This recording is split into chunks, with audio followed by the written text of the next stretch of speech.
దివ్యవాణి వీక్షిస్తున్న విశ్వాసులకు నజరేయుడైన యేసు అతి పవిత్రమైన నామములో శుభములు కలుగునుగాక. Praise the lord. Hallelujah.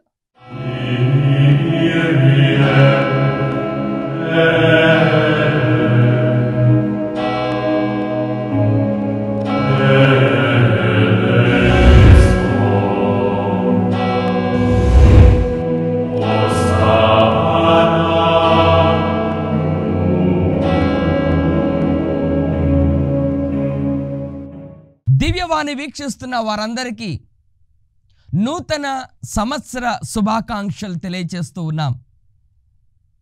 We wish you a happy new year and a prosperous new year 2024.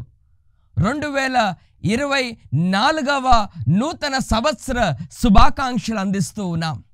Praise the lord. Hallelujah. వాక్యాన్ని చదువుకుందాం, పాట ద్వారా ప్రార్థన చేసుకుందాం. తర్వాత ఈ నూతన సంవత్సరంలో ప్రభు మనకి ఏమి మాట్లాడాలని ఆశపడుతున్నాడో ఆయన యొక్క అపారమైన స్వరమును శబ్దమును వినుదాం. తర్వాత ఆయన అందించిన వాక్యమును ఆధారంగా చేసుకొని ఆ ప్రభుకి మొరపెట్టుకుందాం. దేవునికి స్తోత్రం. హల్లెలూయా. Praise the lord. ప్రభువు మీతో నుండునుగాక. పునీత లూకా గారు రాసిన క్రీస్తు సువిశేషములోని భాగము 1వ అధ్యాయం వచనములో 45. పునీత లూకా గారు రాసిన క్రీస్తు సువార్త అధ్యాయము 1 వచనములు 45. ఎలిజబెత్ అమ్మ మరియ తల్లితో ఈ విధంగా పలికెను, ప్రభు పలికిన వాక్కును నెరవేరునని విశ్వసించిన నీవు ఎంత ధన్యురాలవు. క్రీస్తు ప్రభు యొక్క శుభవార్త. క్రీస్తువా మీకు స్తుతి మహిమ కలుగునుగాక. Praise the lord. హల్లెలూయా. ఈ పాటను ప్రార్థనగా మలుచుకొని ఆయన అపారమైన ఆశీర్వాదం పొందుకోవడానికి ఆయనే స్వయముగా నా ద్వారా నూతన సంవత్సరములు మీ అందరితో మాట్లాడినట్లుగా మొరపెట్టుకుందాం, ప్రార్థన చేద్దాం. దేవునికి స్తోత్రం. హల్లెలూయా. పరలోక కిటికీలను తెరచి మమ్ము దీవించు యేసునాదా, ఆత్మ వర్షమును కురిపించి మమ్ము నడిపించు యేసునాదా.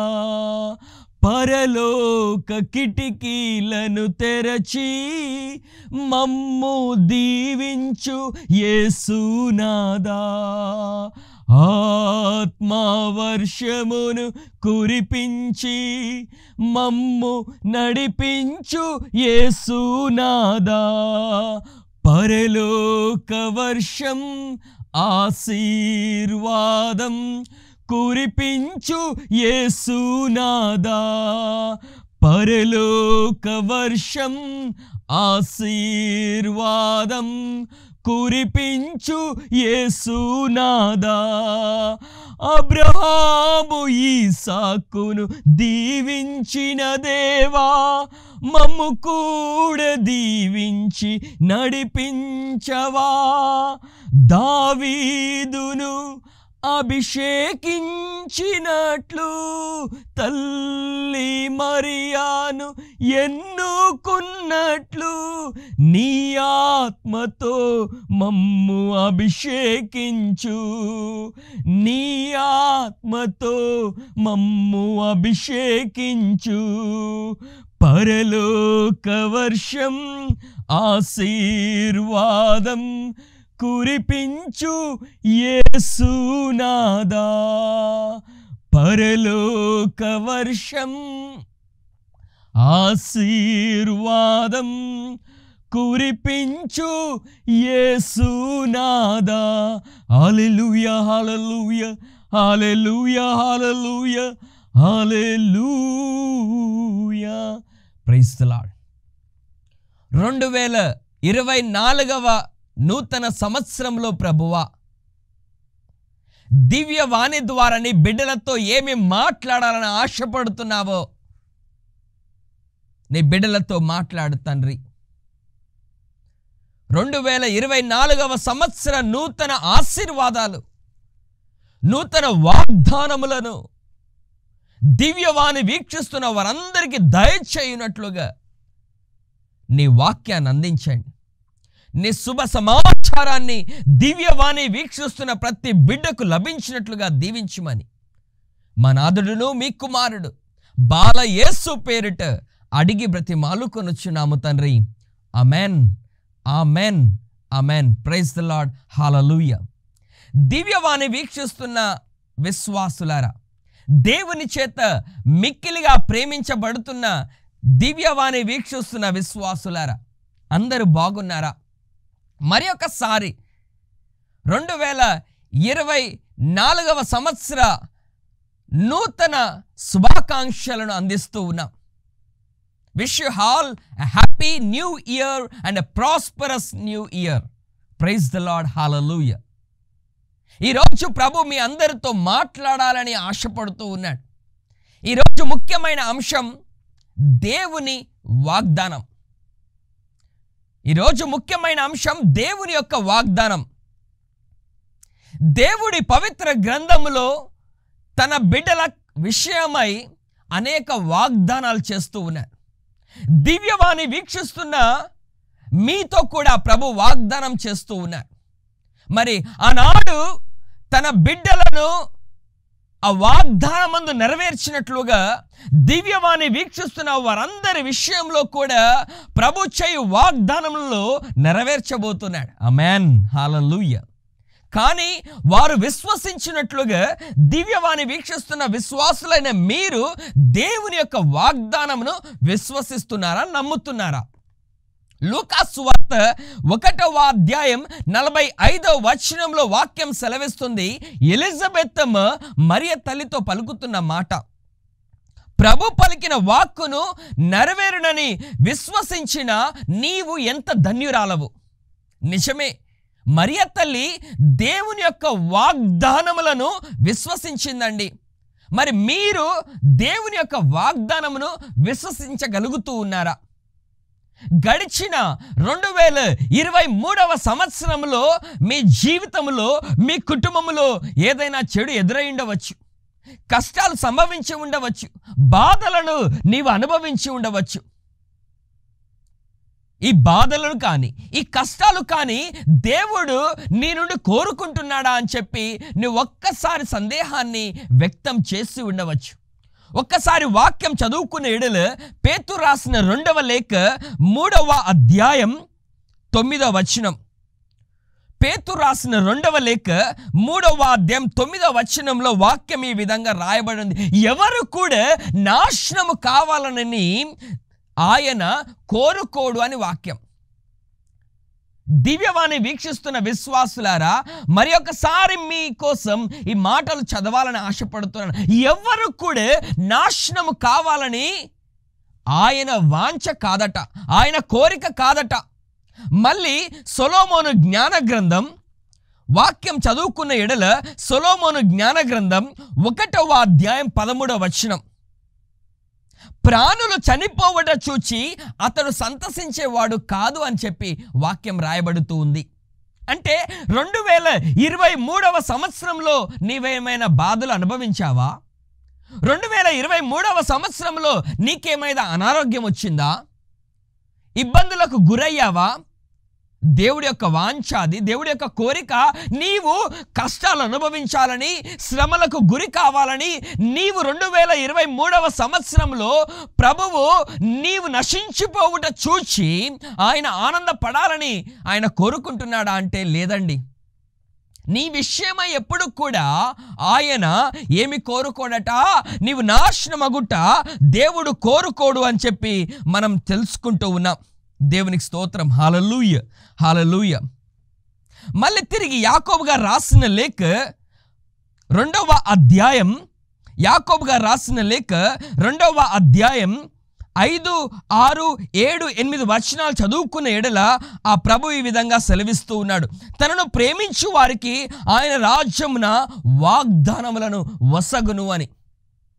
దేవుడు ఈ పవిత్ర గ్రంథములో బయలుపరుస్తున్న ఆ వాగ్దానాలన్నీ కూడా ఏం చేస్తాడంట? వసగుతాడు అని చెప్పి వాక్యం చాలా స్పష్టం చేస్తూ ఉంది. కనుక ఆయన వాగ్దానాలన్నీ కూడా మనమందరం కూడా ఏం చేయాలట? స్వీకరించాలి. అందుకనే పేతురు రాసిన మొదటి లేఖ 2వ అధ్యాయంలో వాక్యం చాలా స్పష్టం చేస్తూ ఉంది. 2వ అధ్యాయం 20వ వచనంలో, కాని మంచినే చేసి దానికై బాధలు అనుభవించవలసి వచ్చినప్పుడు దానిని ఓర్పుతో భరించినచో దేవుడు దానికి మిమ్మలను ఆశీర్వదించును. నిజమే, 2023వ సంవత్సరంలో నీకేమైనా బాధలు వచ్చాయా? కష్టాలు వచ్చాయా? దాని విషయమై నీవు ఓర్పుతో భరించావా? ప్రభు వాగ్దానం చేస్తున్నాడు, దానికి మిమ్మలను నేనేం చేస్తాను? 2024వ సంవత్సరంలో మిమ్మల్ని ఆశీర్వదింతును. మీరు అనుకుంటూ ఉండవచ్చు, దేవుడు నా జీవితంలో ఈ 2024వ సంవత్సరములలో శాపములకు గురి చేస్తాడా, లేక నా జీవితంలో ఆశీర్వాదములకు గురి చేస్తాడా? దివ్యవాణి వీక్షిస్తున్న విశ్వాసులైన మీ జీవితంలో 2024వ సంవత్సరమును దేవుడు దీవిస్తాడా, లేక నా జీవితంలో ఆ కష్టాలు, ఆ బాధలు, అనారోగ్యం ఇంతే ఉండిపోతాయా అని చెప్పి నీవు అనుకుంటూ ఉండవచ్చు. మీ అందరి నిమిత్తమై ప్రభు వాగ్దానం చేస్తున్నాడు. పేతురు రాసిన మొదటి లేఖ 3వ అధ్యాయం 9వ వచనం. పేతురు రాసిన మొదటి లేఖ 3వ అధ్యాయం 9వ వచనము, కీడుకు కీడు, దూషణమునకు దూషణను చేయకుడు, అందుకు మారుగా ఆశీర్వదింపుడు. ఎలయనా దేవుడు మేము పిలిచినప్పుడు మీకు వసిగిన వాగ్దానము ఆశీర్వాదమే. దేవునికి స్తోత్రం.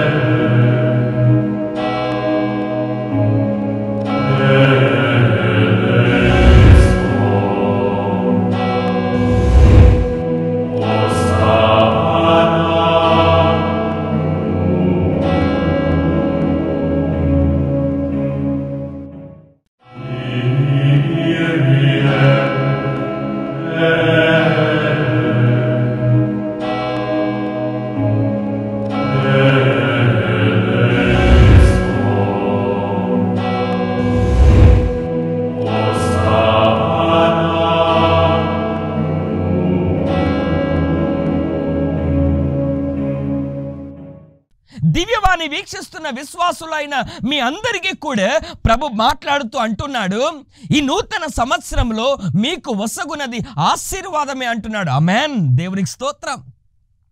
దేవుడు మనకు కీడు తలపెట్టక, దేవుడు మన కష్టాలు తలపెట్టక, దేవుడు మన జీవితంలో అనారోగ్యాలను తలపెట్టక వాక్యం సెలవిస్తుంది, దేవుడు మేము పిలిచినప్పుడు మీకు వసగిన వాగ్దానం ఏమిటంట?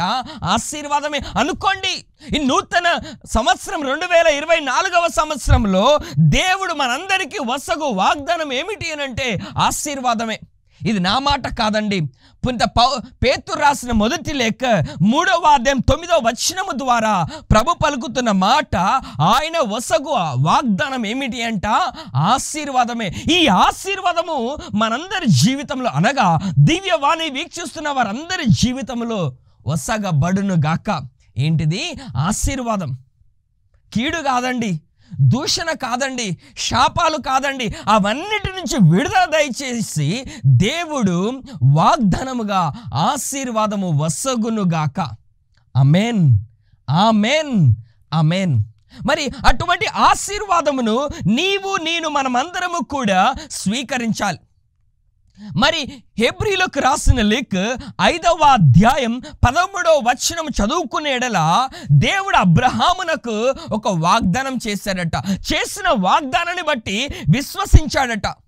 ఆ విశ్వాసము ప్రకారమే దేవుడు చేసిన వాగ్దానం అంతయు కూడా అబ్రహాము జీవితంలో నెరవేరుతుందని హెబ్రీలకు రాసిన లేఖ 6వ అధ్యాయం 13-14 వాక్యం సెలవిస్తూ ఉంది.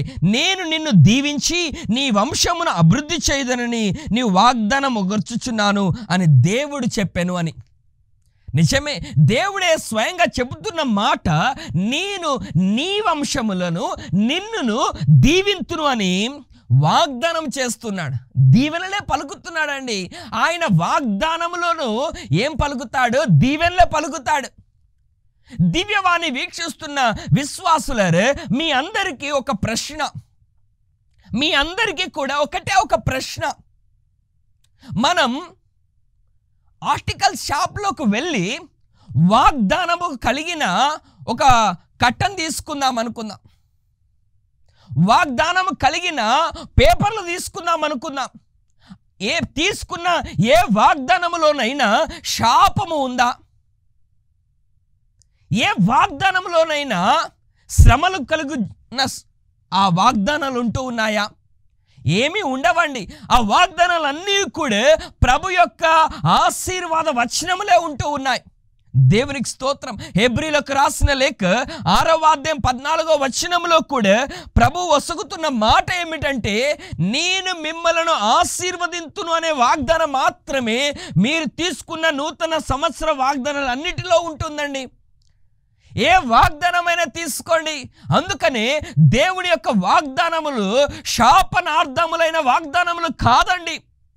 దేవుని యొక్క వాగ్దానములు ఆశీర్వాద వాగ్దానములని మనం అందరము కూడా గ్రహించుకోవాలి. ఒక రోజు ఏం జరుగుతుంది అని అంటే వాక్యం చాలా స్పష్టం చేస్తుంది. నిర్గమాకాండం 3వ అధ్యాయం 9వ వచనం చదువుకునే ఎడల ఆ దేవుడు మోషేతో వాగ్దానం చేస్తూ ఉన్నాడు. ఏమని వాగ్దానం చేశాడట? ఇజ్రాయేలు ఆక్రందన నా చెవిన పడెను, ఐగుప్తు దేశులు వారినెల్లా పీడించుచున్నారో కనులారా చూచి తిని అని చెప్పి దేవుడే స్వయంగా మోషేతో పలుకుతున్నాడు. కావున రమ్ము, ఐగుప్తు దేశం నుండి నా ప్రజలను ఇజ్రాయేలు వెలుపలికి తీసుకొని వచ్చుటకై నిన్ను ఫరో రాజు వద్దకు పంపెదను అని. దేవుడే స్వయముగా ఈ మోషేను ఎన్నుకుంటున్నాడు. ఎన్నుకోవడం మాత్రమే కాకుండా పిలిచి ఆ మోషేకు వాగ్దానం ఇస్తూ ఉన్నాడు. ఎవరి విషయమై వాగ్దానం ఇస్తున్నాడు? తన బిడ్డలైన ఇజ్రాయేలు ప్రజల విషయమై ఆ మోషేకు వాగ్దానం ఇస్తూ ఉన్నాడు. కానీ ఆ ఇజ్రాయేలు ప్రజల విషయమై ఏం జరుగుతూ ఉంది? నిర్గమాకాండం 32వ అధ్యాయం 11వ వచనం చదువుకునే ఎడల దేవుడు ఎడారిలో నడుస్తున్న ఇజ్రాయేలు ప్రజల నిమిత్తమై కోపం చెందుతూ ఉన్నాడు. ఎందుకు అనంటే ఇజ్రాయేలు ప్రజలట ఎడారిలో పాపము చేస్తూ ఉన్నారు. ఎప్పుడైతే ఇజ్రాయేలు ప్రజలు ఎడారిలో పాపము చేస్తున్నారో, దేవునికి కోపానికి గురవుతున్నారో, వారిని ఎడారిలోనే నాశనము చేయాలని చెప్పి ఎవరు తలంచారంట? దేవుడే తలంచాడంట. అప్పుడు ఇజ్రాయేలు ప్రజలందరి తరపున ఈ మోషే మొరపెట్టుకుంటున్నాడు, ప్రార్థన చేస్తున్నాడు. ఏమని ప్రార్థన చేస్తున్నాడు? వాక్యం చాలా స్పష్టం చేస్తుంది. 13వ వచనములో, నీవు అబ్రహాము దేవుడవై ఉంటున్నావు, ఇస్సాకు దేవుడవై ఉంటున్నావు, యాకోబు దేవుడవై ఉంటున్నావు, నీవు చేసిన వాగ్దానమును నీవు మరిచితివా అని ఇక్కడ రాయబడి ఉంది. అప్పుడు మోషే ప్రార్థన చేస్తున్నాడు. ఏమని ప్రార్థన చేశాడు? ఇది వారికి శాశ్వతంగా భుక్తి అగును అని నీ పేరు మీదుగా నీ వాగ్దానం చేయలేదా? అప్పుడు మోషే ఎప్పుడైతే ఆ ఇజ్రాయేలు ప్రజలు నాశనమగుతున్నారో, ఆ నాశనమగుతున్న ఇజ్రాయేలు ప్రజల నిమిత్తమై మోషే ప్రార్థన చేశాడండి. దేని ప్రకారం ప్రార్థన చేశాడు? దేవుడిచ్చిన వాగ్దానం ప్రకారం ప్రార్థన చేశాడు. అప్పుడు దేవుడే తన ఆలోచన మార్చుకుంటున్నాడు. ఆలోచన మార్చుకొని ఏం చేస్తున్నాడు? ఇజ్రాయేలు ప్రజలను ఎడారిలో నాశనము చేయక వారిని రక్షిస్తూ ఉన్నాడు, వారిని కాపాడుతూ ఉన్నాడు. మళ్ళీ తిరిగి యెషయా గ్రంథం 35వ అధ్యాయం 4, 5, 6 వచనాలు చదువుకున్న ఎడల దేవుడు తను చేస్తున్న వాగ్దానం ఏమిటి? కుంటి వారికి నేను నడకనిస్తాను, గుడ్డి వారికి చూపునిస్తాను, చెవిటి వారికి వినికిడినిస్తాను, మీరు ధైర్యం కలిగి ఉండండి అని చెప్పి ఆనాడు యెషయా ప్రవక్త ద్వారా తన బిడ్డలకు వాగ్దానం చేస్తున్నాడు. ఆనాడు యెషయా ప్రవక్త ద్వారా చేసిన వాగ్దానము క్రీస్తు ప్రభు విషయంలో కూడా నెరవేరుస్తున్నాడు. ఏంటిదది? గుడ్డి వారికి చూపునిస్తూ ఉన్నాడు, చెవిటి వారికి వినికిడినిస్తూ ఉన్నాడు, కుంటి వారికి నడకనిస్తూ ఉన్నాడు. ఎండిన ఈ ఎడారిని సైతము సంతసించినట్టుగా చేస్తూ ఉన్నాడు. దేవునికి స్తోత్రం. యెషయా గ్రంథం 35వ అధ్యాయం 1వ వచనంలో రాయబడి ఉంది, ఎండిన ఎడారి సంతసించునుగాక. అంటే ఎప్పుడు సంతసిస్తుంది? ఎండిన ఎడారిలో సైతము దేవుడు పుష్కలముగా నీరును పుట్టించి పైరు పెట్టించి పంటలు పండించినట్లుగా దేవుడు మారుస్తున్నాడండి. దేవునికి స్తోత్రం. దేవునికి అసాధ్యమైనది ఏమిటండి? అందుకనే ఎండిన ఎలిజబెత్తమ్మ గర్భములో సైతము దేవుని ఆత్మ దిగిరాగా బాప్తిస్మ యోహానుకు జన్మనివ్వగలుగుతుందని దేవునికి స్తోత్రం. మళ్ళొకసారి దివ్యవాణి వీక్షిస్తున్న విశ్వాసులకు గుర్తు చేస్తున్నాను, ఎండిన ఎలిజబెత్తమ్మ గర్భములో సైతము దేవుడు బాప్తిస్మ యోహాను పుట్టించగా, బండ నుండి నీరు పుట్టించగా, 2024వ ఈ నూతన సంవత్సరములో నీ జీవితం ఎండిపోయిన జీవితముగా ఉందా? ఎడారి జీవితముగా ఉందా? ఎలిజబెత్తమ్మనే దేవుడు దీవించగా, ఈ బండ నుండే నీరును పుట్టించగా నీ జీవితంలో గొప్ప కృపల ఆశీర్వాదములు ఇస్తాడండి. మానవులమైన మనం ఏం ఆలోచిస్తాం? కీడుకు కీడు ఆలోచిస్తూ ఉంటాం, శాపమునకు శాపమును ఆలోచిస్తూ ఉంటాం. కానీ ప్రభు పలుకుతున్నాడు, ఆశీర్వాద వచనములు మాత్రమే నేను పలకాలని ఆశపడుతున్నానంటున్నాడు. ఒకవేళ మనం పాపము చేసిన ఎడల దేవుడు తన కోపాగ్ని ద్వారా మనల్ని క్షపించినచో మనం ఇక నిలవజాలమా? బ్రతుకుంటామా అండి? బ్రతికి ఉండలేమండి. కానీ ప్రభు ఏమంటున్నాడు? నా కృప నీకు చాలు అంటున్నాడు, నా శక్తి నీకు చాలు అంటున్నాడు. ఈ నూతన సంవత్సరంలో దేవుని యొక్క అపారమైన వాగ్దానాలు ఏమిటి అనంటే ఆశీర్వాదమే. దివ్యవాణి వీక్షిస్తున్న విశ్వాసులారా, మీరందరూ అనుకుంటుండొచ్చు, నా జీవితానికి ఈ సంవత్సరం దేవుడు ఏ వాగ్దానాన్ని అందించాలని ఆశపడుతున్నాడని మీరు అనుకుంటూ ఉండవచ్చు. నా ద్వారా దేవుడు మీతో మాట్లాడుతూ ఈ 2024వ సంవత్సరంలో ఒక గొప్ప ఆశీర్వాదము ఏమిటి అనంటే, వాగ్దానం ఏమిటి అనంటే ఆశీర్వాదమే. నా ఆశీర్వాదము వారికి అందించు, ఇదే వారికి నేను ఇచ్చు వాగ్దానమని ఆ ప్రభు నన్ను ప్రేరేపించి చెప్పమంటూ ఉన్నాడండి. దివ్యవాణి వీక్షిస్తున్న విశ్వాసులారా, మీరు బాధపడడం దేవునికి ఇష్టం లేదు, మీరు శ్రమల పాడడం దేవునికి ఇష్టం లేదు, మీరు వేదన చెందటం దేవునికి ఇష్టం లేదు, మీరు కన్నీరు కార్చడం దేవునికి ఇష్టం లేదు, మీరు ఒంటరి జీవితాన్ని జీవించడం, ఎడారి లాంటి సమస్యలతో కూడిన జీవితం జీవించడం ఇష్టం లేదు. ఆనాడు నిర్గమ కాండంలో మనం చదువుకుంటూ ఉన్నాం, ఇజ్రాయేలు ప్రజలు కష్టాలు అనుభవించుట ఆయనకి ఇష్టం లేకనే దేవుడు మోషేను ఎన్నుకున్నాడు. మరి ఒకసారి మీకు తెలియచేస్తూ ఉన్నాను, ఇజ్రాయేలు ప్రజలు కష్టాలు అనుభవించుట ఆయనకి ఇష్టం లేకనే దేవుడు మోషేను ఎన్నుకొని వారికి వాగ్దానపు భూమికి నడిపిస్తూ ఉన్నాడు. దివ్యవాణి వీక్షిస్తున్న విశ్వాసులారా, ఈ 2024వ నూతన సంవత్సరంలో దేవుడు మీకు అందరికీ అందించు వాగ్దానం దేవుని యొక్క ఆశీర్వాదమే. దేవుని యొక్క ఆశీర్వాదమే. ఎవరు కూడా నాశనము కావడం, దివ్యవాణి వీక్షిస్తున్న విశ్వాసి అమ్మ మరియ తల్లి నమ్ముకున్నట్లుగా, అబ్రహాము నమ్ముకున్నట్లుగా నీవు కూడా ఆ దేవుని నమ్ముకును.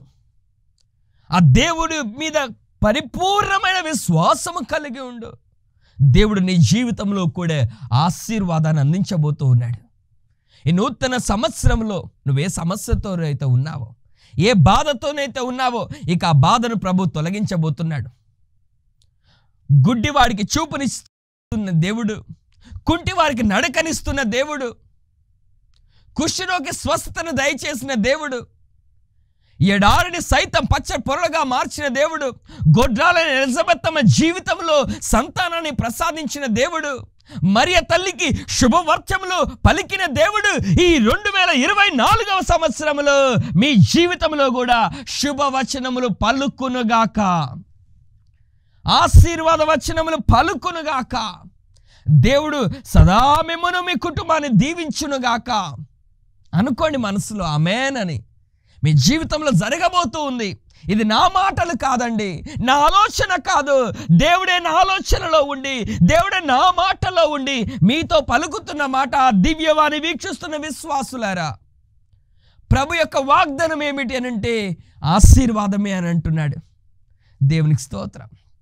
అబ్రహాము దేవుడు, ఈసాకు దేవుడు, యాకోబు దేవుడు, అమ్మ మరియ తల్లి నమ్ముకున్న ఆ దేవుడు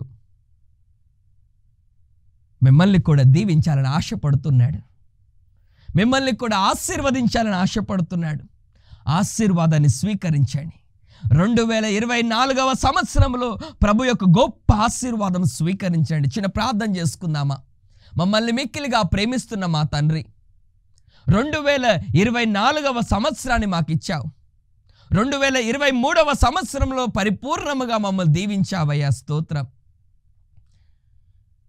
2024వ సంవత్సరంలో మీ వాగ్దానములుగా ఆశీర్వాదం అనే వాగ్దానం మాకు దయచేస్తున్నావు, ఆశీర్వదిస్తున్నావు. నీ ఆశీర్వాదములు బట్టి వందనాలు, స్తుతులు, స్తోత్రం చెల్లిస్తూ ఉన్నాం. గుడ్డి వారికి చూపునిచ్చిన దేవుడవయ్యా నీవు, చెవిటి వారికి వినికిడినిచ్చిన దేవుడవయ్యా నీవు, కుంటి వారికి నడకనిచ్చిన దేవుడవయ్యా నీవు, ఉద్యోగం లేని వారికి ఉద్యోగాన్ని ఇచ్చే దేవుడవయ్యా నీవు, కుటుంబ సమస్యల్లో ఉన్నవారిని విడుదల చేసిన దేవుడవయ్యా, సంతానం లేని వారికి సంతానాన్ని ఇచ్చే దేవుడవయ్యా నీవు, క్యాన్సర్ రోగముతో ఉన్న వారిని క్యాన్సర్ నుండి విముక్తి దయచేసిన దేవుడవయ్యా నీవు, చదువుకోలేని వారికి జ్ఞానమునిచ్చే దేవుడవయ్యా నీవు, సంపూర్ణ ఆశీర్వాదం అందించే దేవుడవయ్యా నీవు. ఈ 2024వ సంవత్సరంలో దివ్యవాణి వీక్షిస్తున్న వారందరి జీవితంలో నీవు ఆశీర్వదించమని, గొప్ప బంగారు భవిష్యత్తు నీకు సాక్ష్యం ఇచ్చినట్లుగా దీవించమని మా నాథుడును మీ కుమారుడు యేసయ్య అతి పవిత్రమైన నామములో అడిగి బ్రతిమాలుకొనుచున్నాము తండ్రి. ఆమేన్, ఆమేన్, ఆమేన్. ప్రభువు మీతో నుండునుగాక.